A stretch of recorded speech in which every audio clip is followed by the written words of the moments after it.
ਜਨ ਹਿਤੈਸ਼ੀ ਦੇਖ ਰਹੇ ਦਰਸ਼ਕਾਂ ਦਾ ਸਵਾਗਤ ਹੈ ਦੋਸਤੋ। ਜਨ ਜਨ ਕੀ ਬਾਤ ਜਨ ਹਿਤੈਸ਼ੀ ਕੇ ਸਾਥ। ਅੱਜ ਅਸੀਂ ਪਹੁੰਚੇ ਹਾਂ ਲੁਧਿਆਣਾ ਸ਼ਹਿਰ ਦੇ ਵਿੱਚ ਤੇ ਗੱਲ ਕਰਨ ਜਾ ਰਹੇ ਹਾਂ ਆਰਟੀਫਿਸ਼ੀਅਲ ਰੋਬੋਟਿਕਸ ਦੀ।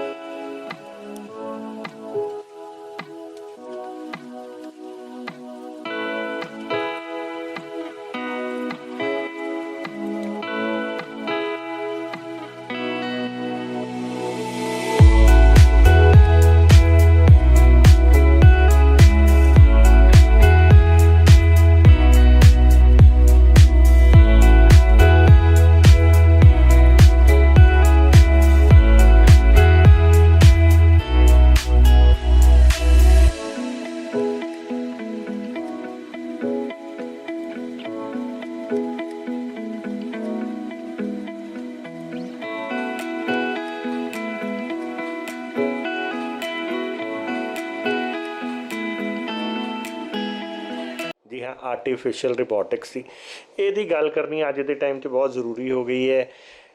ਕੋਵਿਡ ਦਾ ਦੌਰ ਚੱਲ ਰਿਹਾ ਹੈ। ਕੋਵਿਡ ਦੇ ਦੌਰ 'ਚ ਬੱਚਿਆਂ ਲਈ ਇੱਕ ਬੜੀ ਸਭ ਤੋਂ ਜ਼ਿਆਦਾ ਸਿਚੁਏਸ਼ਨ ਪੈਨਿਕ ਰਹੀ ਹੈ ਜਾਂ ਉਹਨਾਂ ਲਈ ਸਭ ਤੋਂ ਵਰਸਟ ਸਿਚੁਏਸ਼ਨ ਹੋ ਰਹੀ ਹੈ, ਕਿਉਂਕਿ ਸਕੂਲ ਉਹਨਾਂ ਦੇ ਬੰਦ ਹੋ ਗਏ ਅਤੇ ਉਹ ਘਰਾਂ 'ਚ ਰਹਿ ਗਏ ਅਤੇ ਉਹਨਾਂ ਦੀ ਜਿਹੜੀ ਆਊਟਡੋਰ ਐਕਟੀਵਿਟੀ ਸੀ ਉਹ ਖਤਮ ਹੋ ਗਈ। ਅਸੀਂ ਸਾਰੇ ਫਿਰ ਵੀ ਬੜੇ ਲੋਕ ਆਪਣੀ ਆਪਣੀ ਸੁਵਿਧਾ ਦੇ ਹਿਸਾਬ ਨਾਲ ਘਰਾਂ 'ਚੋਂ ਬਾਹਰ ਨਿਕਲੇ, ਪਰ ਬੱਚੇ ਇੱਕ ਇਹੋ ਜਿਹੇ ਆ ਜਿਨ੍ਹਾਂ 'ਤੇ ਅਸੀਂ ਪੂਰਾ ਰੋਬ ਵੀ ਸ਼ਾਇਦ ਝਾੜਿਆ ਡਿਊਰਿੰਗ ਦਾ ਲੋਕਡਾਊਨ, ਕਿਉਂਕਿ ਉਹ ਬੱਚੇ ਸੀ, ਮਾਸੂਮ ਹੈ, ਉਹ ਡਰ ਦੇ ਮਾਰੇ ਬਾਹਰ ਵੀ ਨਹੀਂ ਗਏ, ਪਲੱਸ ਉਹਨਾਂ ਦੀ ਜਿਹੜੀ ਆਊਟਡੋਰ ਐਕਟੀਵਿਟੀਜ਼ ਬੰਦ ਹੋ ਗਈ। ਪਰ ਇਹ ਸਾਰੇ ਦੇ ਵਿੱਚ ਹੁਣ ਕੋਵਿਡ ਦਾ ਹਜੇ ਵੈਕਸੀਨੇਸ਼ਨ ਨਹੀਂ ਆ ਰਹੀ ਅਤੇ ਬੱਚਿਆਂ ਨੂੰ ਅਸੀਂ ਕਿੰਨੀ ਦੇਰ ਤੱਕ ਅੰਦਰ ਰੱਖਾਂਗੇ, ਅਤੇ ਇਹ ਸਾਰਿਆਂ ਦਾ ਇੱਕ ਹੱਲ ਲੈ ਕੇ ਆਏ ਹੈ ਡਾਕਟਰ ਮੁਨੀਸ਼ ਜਿੰਦਲ। ਉਹਨਾਂ ਨੇ ਇੱਕ ਇਹੋ ਜਿਹਾ ਕਾਫੀ ਦੇਰ ਤੋਂ ਇੱਕ ਰੋਬੋਟਿਕਸ ਕੱਢਿਆ ਸੀਗਾ, ਇਹਨੂੰ ਕਹਿੰਦੇ ਆ, ਮੈਂ ਤੁਹਾਨੂੰ ਦਿਖਾਉਣਾ ਚਾਹਾਂਗਾ, ਹੋਵਰ ਰੋਬੋਟਿਕਸ। ਇਹ ਕੱਢਿਆ ਤਾਂ ਇਹਨਾਂ ਨੇ 2015 ਦੇ ਵਿੱਚ ਸੀਗਾ, ਪਰ ਜਦੋਂ ਕੱਢਿਆ ਸੀ ਇਹਦਾ ਮੋਟਿਵ ਕੁਛ ਹੋਰ ਸੀ। ਉਸ ਤੋਂ ਬਾਅਦ ਇੰਡਸਟਰੀ ਨੇ ਜਾਂ ਬੱਚਿਆਂ ਨੇ ਇਹਦਾ ਮੋਟਿਵ ਆਪਣੇ ਹਿਸਾਬ ਨਾਲ ਲੈ ਲਿਆ, ਪਰ ਅੱਜ ਕੋਵਿਡ ਨੇ ਇਹਨੂੰ ਇੱਕ ਹੋਰ ਨਵਾਂ ਐਂਗਲ ਦੇ ਦਿੱਤਾ। ਉਹ ਇਹ ਦੇ ਦਿੱਤਾ ਕਿ ਜਦੋਂ ਬੱਚੇ ਆਪਣੇ ਦੋਸਤਾਂ ਨਾਲ ਖੇਲ ਨਹੀਂ ਸਕਦੇ, ਬੱਚੇ ਆਊਟਡੋਰ ਐਕਟੀਵਿਟੀ ਉਹਨਾਂ ਨਹੀਂ ਕਰ ਸਕਦੇ, ਅਤੇ ਇਹ ਇੱਕ ਇਹੋ ਜਿਹੀ ਐਕਟੀਵਿਟੀ ਬਣ ਕੇ ਸਾਹਮਣੇ ਆਈ ਜਿਹੜੀ ਬੱਚਿਆਂ ਨੂੰ ਐਂਟਰਟੇਨ ਵੀ ਕਰ ਰਹੀ ਹੈ, ਉਹਨਾਂ ਨੂੰ TV ਅਤੇ ਵੀਡੀਓ ਗੇਮਸ ਮੋਬਾਈਲਸ ਤੋਂ ਦੂਰ ਵੀ ਕਰ ਰਹੀ ਹੈ, ਅਤੇ ਉਹਨਾਂ ਨੂੰ ਫਿਜ਼ੀਕਲੀ ਵੀ ਕਿਤੇ ਨਾ ਕਿਤੇ ਆਪਣਾ ਐਂਟਰਟੇਨ ਕਰਦੇ ਹੋਏ, ਪਲੱਸ ਉਹਨੂੰ ਫਿਊਚਰ ਟੈਕਨੋਲੋਜੀ ਨਾਲ ਜੋੜ ਰਹੀ ਹੈ। ਜੀ ਹਾਂ, ਇਹ ਸਾਰੇ ਕੁਐਸਚਨਾਂ ਦਾ ਆਨਸਰ ਲੈਣ ਲਈ ਅਸੀਂ ਅੱਜ ਪਹੁੰਚੇ ਹਾਂ ਮੁਨੀਸ਼ ਜਿੰਦਲ ਜੀ ਕੋਲ, ਅਤੇ ਆਓ ਗੱਲਬਾਤ ਕਰਦੇ ਹਾਂ ਅਤੇ ਇਹਨਾਂ ਨੂੰ ਵਧਾਈ ਵੀ ਦਿੰਦੇ ਹਾਂ ਕਿ ਅੱਜ ਬੱਚਿਆਂ ਲਈ ਜਿਹੜੇ ਸਾਰੇ ਮਾਂ ਬਾਪ ਫਿਕਰਮੰਦ ਹੈ, ਫਿਊਚਰ ਸਾਡਾ ਟੈਕਨੋਲੋਜੀ ਹੈ, ਅਤੇ ਇਹਨਾਂ ਦੇ ਇਸ ਇੱਕ ਪ੍ਰੋਡਕਟ ਨੇ, ਹੋਵਰਟਿਕ ਰੋਬੋਟਿਕਸ ਨੇ, ਬੱਚਿਆਂ ਨੂੰ, ਮੈਨੂੰ, ਤੁਹਾਨੂੰ ਹੀ ਨਹੀਂ, ਸਾਡੇ ਬੱਚਿਆਂ ਨੂੰ ਜਿਨ੍ਹਾਂ ਲਈ ਅਸੀਂ ਜੀਨੇ ਹਾਂ, ਉਹਨਾਂ ਨੂੰ ਇੱਕ ਨਵੀਂ ਉਡਾਨ ਦੇਣ ਦੀ ਗੱਲ ਕਰ ਰਹੇ ਹੈ। ਅਤੇ ਆਓ ਗੱਲ करिए। नमस्कार जी। नमस्कार जी। नमस्कार सर, पहले तो बहुत बहुत मुबारक हो कि आपने बच्चों को जो आपने प्रोडक्ट निकाला था, मुझे नहीं पता आपने किस चीज़ के लिए निकाला था, पर आपका ये प्रोडक्ट जो है कोविड के इस दौर में बच्चों को फिज़िकल एक्टिविटी दे रहा है, तो वो बहुत अच्छा है जी। ये मेरे लिए एक बड़े मान सम्मान की बात है कि यहाँ भारत में मैं पैदा हुआ हूँ, लुधियाना से हूँ, तो अपने भारत देश के लिए कुछ कर पा रहा हूँ यहाँ के बच्चों के लिए। जब से ये कोविड आया है, बच्चों का घर से अब आना जाना बंद हो गया, और बंद होने से सबसे बड़ा जो ड्रॉबैक आया लाइफ में वो ये था कि बच्चे मोबाइल, लैपटॉप और TV पे बहुत डिपेंडेंट हो गए, और उसके कारण उनकी मेंटल ग्रोथ रुकती है। ये एक साइंटिफिक फैक्ट है। अगर आप हर टाइम ये डिजिटल डिवाइसेस पे हो ना, तो आपकी मेंटल ग्रोथ रुक जाती है। तो इसी कारण अब हमने क्या किया, हम कह रहे हैं कि ये रोबोट्स को चलाओ। ये ऑटोबॉट्स मोबिलिटी रोबोट्स हैं, इनके ऊपर अब खड़े होकर जैसे सोचते हैं चलते हैं। अब सोचते हो आगे जाना है आगे जाएंगे, लेफ्ट जाना लेफ्ट जाएंगे, राइट जाना राइट जाएंगे, पीछे जाना पीछे, गोल गोल घूमना गोल गोल घूमेंगे। तो एक तो इससे क्या हो रहा है, बच्चों की मेंटल ग्रोथ हो रही है, बच्चे थोड़ा बहुत घर से बाहर निकल रहे हैं, लैपटॉप मोबाइल TV को उतनी देर के लिए छोड़ते हैं। तीसरा सबसे बड़ा इफेक्ट क्या है कि इससे बच्चे ना एक्स्ट्रा अपनी और हैबिट्स को डेवलप कर रहे हैं। जैसे एक हमारा बच्चा है जी, वो हुला हुप कर रहा है इस पर, एक बच्चा इस पर बास्केटबॉल खेल रहा है, एक बच्चा इस पर कोई फैशन शो कर रहा है, एक बच्चा इस पर डांस कर रहा है, एक बच्चा गिटार बजा रहा है। तो कितनी एक्टिविटीज़ और उन्होंने डेवलप कर ली। अब एक बच्चा है कि जी उसमें लिटरल डांस चैंपियंस में परफॉर्म करके आया इसी के ऊपर, ठीक है। और सबसे बड़ा एडवांटेज क्या है कि आज जो अपनी दुनिया है ना, जो जिस विश्व में हम रह रहे हैं, ये सारा टेक्नोलॉजी पे डिपेंडेंट हो रहा है। आने वाला जितना टाइम होगा ना वो आर्टिफिशियल इंटेलिजेंस पे है। जैसे सन 90 के बाद ना इंटरनेट आना शुरू हुआ था, उस टाइम पे हमारे घरों में लैंडलाइन होता था, लोग कहते थे यार मेरे पास लैंडलाइन है, मैंने लोगों को फ़ोन करना, मैंने इंटरनेट से क्या करना। और आज आप सब एक बात बताइए, खाना हमें एक वक्त का मिले ना मिले, अगर 1 मिनट के लिए भी फ़ोन का नेटवर्क ना हो ना, इंटरनेट ना हो, हमें सबको लगता है ये क्या हो गया। और इस बात को मेरे को आज आप नोट कर लीजिए, आने वाले सिर्फ ज़्यादा दूर भी नहीं कहूँगा, आने वाले 5 साल बाद यही चीज़ आर्टिफिशियल इंटेलिजेंस होगी। चाहे आपका फ्रिज है, चाहे आपकी वॉशिंग मशीन है, वॉशिंग मशीन में कपड़े आप ऑटोमेटिकली धुलेंगे, डिटर्जेंट के लेवल ऑटोमेटिक सेट होंगे, कपड़े धुल के प्रेस होके निकलेंगे। फ्रिज अपने आप बताएगा कि कितना दूध अंदर पड़ा है, कितनी सब्जी अंदर पड़ी है, और इंटरनेट से दूध वाला वेंडर भी कनेक्टेड होगा, अपने दूध के ऑर्डर प्लेस होंगे। उस कारण से हम ये लेके आए हैं कि बच्चों का जो रुझान है वो रोबोट्स में, आर्टिफिशियल इंटेलिजेंस में इस तरफ डेवलप हो। ये रोबोट्स हमने इसलिए बनाए। अब इसका मेन मोटिव क्या था, हम कार निकालते हैं घर से, 2 किलोमीटर भी जाना है जी घर से, ये ज़रा सा बाहर से दूध ले आओ, कुछ कोई भी चीज़ लेके आनी है, पेट्रोल डालते हैं उसमें, डीजल डालते हैं और पोल्यूशन करते हैं, और इतनी बड़ी गाड़ी एक जना चला रहा है, ट्रैफिक इंजेक्शन करते हैं। हमने क्या करा, हमने एक छोटा सा पोर्टेबल पीस निकाला, इसको 4 साल के बाद 110 किलो वजन तक कोई चलाए। हमारा सबसे जो छोटी उम्र का क्लाइंट है वो 3 साल 10 महीने का है, सबसे जो एल्डेस्ट क्लाइंट है वो 78 साल का है। तो इसका क्या, इसमें मैं क्वेश्चन पूछना चाहूँगा कि क्या ये एक ही मॉडल है जिसको हर तरह का इंसान चला सकता है, 3 साल का भी और 78 साल का भी, जैसे आपने बताया? जी सर, मॉडल हमारे पास 10 अलग अलग 10 हैं। जैसे हम किसी कार शोरूम में जाते हैं, वो कहता है हाँ जी कार कैसी दिखाऊं, छोटी दिखाऊंगा, मिडिल क्लास दिखाऊं जी, बड़ी दिखाऊं, ठीक है, अलग अलग रेटों में। उस तरह हमारे पास है, फीचर्स का फर्क है, लेकिन मेरा हर मॉडल, चाहे वो 18,000 वाला है, चाहे वो 85,000 वाला है, चला उसको 4 साल से लेके ऊपर 110 किलो वजन तक किसी भी एज का कोई भी चला सकता है, किसी भी सरफेस पे चला, सड़क पे चला लो, घास पे, पार्क में, मिट्टी में, इंटरलॉकिंग टाइलों पे, चढ़ाई भी चढ़ेगा, उतराई भी उतरेगा। तो आपके कहने का मतलब है ये जो आर्टिफिशियल है इंटेलिजेंस है, रोबोटिक है, तो ये पूरा फैमिली पैक है एक तरह से? हाँ जी, हाँ जी, हाँ जी। हमसे सर एक ले गए, पेरेंट्स थे, अपने 2 बच्चों के लिए ले गए, बाद में 1 हफ्ते बाद आके एक और लेके गए, बच्चों की बारी नहीं हुई, पेरेंट्स ही चलाते रहे उसको पेरेंट्स ही चलाते रहे, बच्चों की टर्न ही नहीं आई, वो एक और लेके गए हैं, क्योंकि ये इतना एक्साइटिंग है, एक बार आप इस पर चढ़ते हो ना, आप इसको छोड़ना ही नहीं चाहते हो। और जो मैं आपको इसका बता रहा था, इसके कारण बच्चे जब टेक्नोलॉजी से जुड़ते हैं, उनको होता है कि नई नई और टेक्नोलॉजीज़ भी डेवलप करें। और सबसे बड़ी बात है पोर्टेबल है, आप कहीं हिल स्टेशन पे जा रहे हो, घूमने जा रहे हो, साथ लेके जाओ। मैं अभी लास्ट ईयर डलहौजी गया था, उसके पहले मसूरी गया था, मेरी जगह लेके जाओ तो वहाँ चलाते हैं, वहाँ पे लोगों ने चीज़ें नहीं देखी, वहाँ के वैसी सेलिब्रिटी बन जाते हो।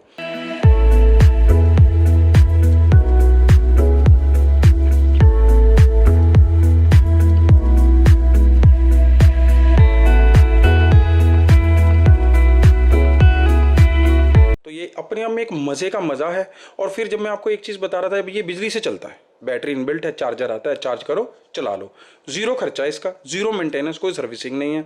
सबसे बड़ी बात है, ना आपको पेट्रोल डीजल आपने डाला, ना आपने पोल्यूशन करा, ना आपने कोई ट्रैफिक जाम करा। इसके लिए कोई लाइसेंस तो नहीं लेना पड़ता? नहीं जी, इसके लिए कोई लाइसेंस नहीं है, इसीलिए मैंने आपको ये बताया कि 4 साल का बच्चा चला सकता है इसके लिए, क्योंकि ये इलेक्ट्रिक व्हीकल के अंडर आता है और ये होवर बोर्ड है। होवर बोर्ड के लिए किसी तरह के कोई लाइसेंस की, कोई रिस्ट्रिक्शन की कोई ज़रूरत नहीं, कोई इसका आपका आफ्टर सेल के बाद कोई खर्चा नहीं। एक 4 साल का बच्चा सपोज करो इसको चलाता है, तो माँ बाप की पॉइंट ऑफ व्यू से बोलता हूँ, उनको ये लगता है कि बच्चा इस पे खड़ा हो, ये तो रेस है, मतलब ऑटोमेटिकली स्पीड अप है।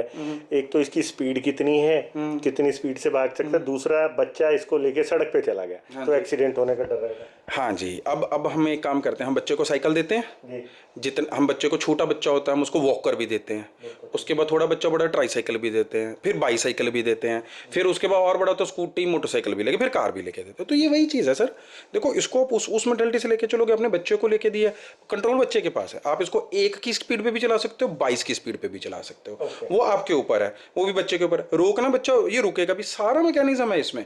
अब बच्चा इसको कहीं भी चलाए फुली सेफ है। हाँ, अब अगर सामने वाले ने लाके ऊपर चढ़ा दिया, वो तो अगर मैं कार या स्कूटर चला रहा हूँ, मैं अपना सेफ चला, कोई सामने वाला लाके चढ़ा दे तो उसका तो हम कुछ नहीं कर सकते। लेकिन ये अपने आप में फुली सेफ डिवाइस है, आपने इसको रोकना रुकेगा, इसको स्लो चलाना स्लो चलेगा, फास्ट चलाना फास्ट चलेगा, हर तरह के सरफेस पे चलेगा, चढ़ाई उतराई सब कुछ उतरेगा, कोई भी एज का बंदा, कितने ही वजन का बंदा, कैसे मर्जी इसको चलाए, कोई दिक्कत नहीं इसको चला। अगर हम बात करें लुधियाना शहर की, तो लुधियाना शहर में चढ़ाई उतराई से आपकी याद आते हैं, सपोज करो यहाँ से मैं डुगरी में आपके पास बैठा हूँ, यहाँ से एक तो इसका क्वेश्चन ये है कि एक बार चार्ज करने पे ये कितने के घंटे के लिए चल सकता है या कितने किलोमीटर चल सकता है। दूसरा, अगर यहाँ से सपोज करो आप अपनी फैक्ट्री में फोकल पॉइंट में जाएं, तो इज़ इट पॉसिबल कि आप जा सकते हो या नहीं? बिल्कुल पॉसिबल है जी। देखिए एक तो आपने मेरे से किलोमीटर्स का और घंटों का वो पूछा। मॉडल टू मॉडल डिपेंडेंट है। जो मेरे बेस मॉडल्स हैं वो 5-6 किलोमीटर चलते हैं, जो मेरे टॉप मॉडल हैं 10 से 15 किलोमीटर चलते हैं। जितना आप ऊपर जाते जाओगे बैटरी लाइफ बड़ी होती जाएगी। दूसरा, अब मैं यहाँ से अपने घर में, मैं model town extension D block में बैठा हूँ, यहाँ से लेके मैं सराबा नगर, मॉडल टाउन, घुमार मंडी, इनके ऊपर गया हूँ। मतलब आप ये कह रहे हो कि जो एक आजकल एक ट्रेंड चल गया है शहर में, जैसे चौड़ा बाजार है या कुम्हार मंडी है, जहाँ मतलब हाईली ट्रैफिक है, तो अगर सरकार चाहे और सरकार के साथ एक इसको आगे इनिशिएटिव लिया जाए, तो उन मार्केट्स में, जैसे हम फॉरेन में देखते हैं कि उन मार्केट्स में जो टूरिस्ट आता है या कस्टमर आ रहा है मार्केट के अंदर, वो इसको पहन के अंदर ही घूम सकता है फ्री ऑफ कॉस्ट, और थोड़ा सा एक तो उसकी लोकेलिटी अच्छी हो जाएगी, थोड़ा सा उस एरिया की स्मार्ट सिटी, जैसे हमारा लुधियाना बन रहा है तो स्मार्ट सिटी में भी इसको एक प्रोजेक्ट टाइप लिया जा सकता है ताकि लोग एंजॉय भी करें और वहाँ पे वो हैसल फ्री जोन रहे। ये बहुत अच्छी बात कही सर, मैं दाद देता हूँ आपको। आप जो हमने स्मार्ट सिटी प्रोजेक्ट के अंडर सन 2018 में इसका इनिशिएटिव लिया था। जनवरी 2018, फरवरी, मार्च, अप्रैल, 4 महीने हमने लुधियाना में आरती चौक से लेके डोडा स्वीट्स तक घुमार मंडी को बंद कर दिया। अच्छा। हाँ जी, पूरी रोड बंद कर दी एक दिन के लिए, संडे को, कि इस संडे को सुबह से लेकर रात तक आप पैदल आ सकते हो, साइकिल पे आ सकते हो, होवरबोर्ड। हमने अपने वहाँ पे 10-15 होवरबोर्ड रख दिए कि ये फ्री हैं, आप चलाओ, लेकिन घूम आज इस रोड पे सिर्फ आप इसी पे सकते हो। उस दिन एक तो वहाँ पे जो फील थी फॉरेन वाली आ रही थी, कभी ये और वही रोड जहाँ पे आपको आज पैदल निकलना मुश्किल लगता है, वहाँ ये लगता था कि चाहे हवाई जहाज पार्क कर लो आप, इतना चौड़ा रोड है वो, जिस पे आज हम पैदल नहीं निकल सकते। तो ये खासियत है। अब अगर आप स्मार्ट सिटी की बात करते हो, मैं कहता हूँ लुक, और सेकंड चीज़ बाद में, जो एरियाज कंजेस्टेड हैं अगर वहाँ इनको डिप्लॉय किया जाए तो ये अपने आप में सबसे बड़ी चीज़ है, क्योंकि खर्चा नहीं, पोल्यूशन नहीं। आप ये सोचो स्मार्ट सिटी किसको कहते हैं? स्मार्ट सिटी का मतलब है कि जो आने वाला फ्यूचर है, और वो स्मार्ट सिटी किस लिए क्रिएट करनी है कि जो आने वाले बच्चे हैं उनको हम एक अच्छा भविष्य दें, अच्छा रहन सहन दें। तो वो इसी तरह पॉसिबल होगा कि अगर हम पोल्यूशन ना क्रिएट करें, पेट्रोल डीजल पे अपनी जो यूजेज है वो डिपेंडेंस अपनी कम करें। इसीलिए बनाया। अब आपने मेरे को चौड़ा बाजार की एग्जांपल दिया, आज चौड़ा बाजार अब सारा वो कर दो कि होवरबोर्ड्स या पैदल है साइकिल पे, ठीक है, तो वो इनिशिएटिव चल सकता है। साइकिल के लिए हीरो साइकिल या A1 साइकिल, जितने अपने दूसरे वो सारे कॉम्प्लीमेंट्री साइकिल हैं, हम अपना ये देने को तैयार हैं, ठीक है। मैं इसमें एक और चीज़ पूछना चाहूँगा नॉर्मली, क्योंकि देखिए ये है बाज़ार, इन बाज़ारों में या तो ज़्यादातर जो बाज़ारों में शॉपिंग करने निकलती हैं वो लेडीज़ निकलती हैं, महिलाएं निकलती हैं। अगर हम इंडियन कल्चर की बात करें तो इंडियन कल्चर में they are using saris and suits में तो चलो हम समझ लगते हैं, तो ऐसा नहीं लगता कि उनके लिए शायद ये वेस्टर्न ड्रेस के साथ तो बड़ा अच्छा जेल कर जाएगा, सूट साड़ी के साथ भी ये पॉसिबल है? सर जैसे आज कार चलानी सूट साड़ी के साथ पॉसिबल है, ऐसे ये सारी चीज़ों पे अगर आज हम कार लेने जाते हैं, हम कार में ये नहीं देखते यार ये रेस देनी है, जब इसकी क्लच दबाना है, साड़ी और सूट वाली से तो नहीं दबा, वेस्टर्न वाली चला लेगी, ठीक है, या वेस्टर्न वाली ने हील पहनी है, वो हील से कैसे चलाएगी, ये तो प्लेन चप्पल इतना। तो वो उस मौके की नज़ाकत के हिसाब से लेडीज़ अपने आप को एडजस्ट करती हैं। तो ये हर ड्रेस के साथ, आप साड़ी पहनी, आपने यहाँ खड़े होना है, साड़ी का यहाँ से किसी चीज़ से कोई लेना देना नहीं, आपने यहाँ खड़े होना, चलाओ साड़ी पहनी है, चाहे सूट पहना, आपने कुर्ता पजामा कुछ भी पहना, हर एक ड्रेस के साथ चलेगा। किसी तरह का शूज़ पहना, चप्पल कुछ भी आपने पहना, कैसे मर्जी इसको आप चलाओ, हर ड्रेस के साथ, हर एज ग्रुप के साथ, हर डेमोग्राफी के साथ ये कंपेटेबल है। आप तो इसकी बात करते हो, आपने मेरे को सूट साड़ी की बात की, मैं तो आपको इससे भी आगे की बात बताता हूँ। हमारे पास एक सज्जन आए जो बचपन से जिनकी टांगें मुड़ी हुई थी, जिनको हम स्पेशली एबल्ड कहते हैं, हम डिसेबल्ड वर्ड यूज़ नहीं करते क्योंकि वो भी हमारी सोसाइटी का पार्ट है। स्पेशली एबल्ड आए हमारे पास, वो बचपन से उनकी टांगें मुड़ी थी, चल भी रेंग भी नहीं सकते थे वो। हमने इसी अटैचमेंट के ऊपर उनके लिए एक चेयर लगा दी, चेयर लगा के उसका एक थर्ड व्हील भी लगा दिया, कंट्रोल दोनों उनके हाथों में दे दिया। जो इंसान चल नहीं सकता था आज उसको मैन ऑन व्हील्स कहा जाता है कि चलता फिरता। लुधियाना के हैं जी, ये लुधियाना के हैं, और ये करने वाले, ब्रेक थ्रू करने वाले हम इकलौते हैं। इसके कारण हमें पूरे हिंदुस्तान में नंबर 1 पे रखा गया और पूरे विश्व में हम 5वें नंबर पे आते हैं कि ये ब्रेक थ्रू किया हमने अपने आप में।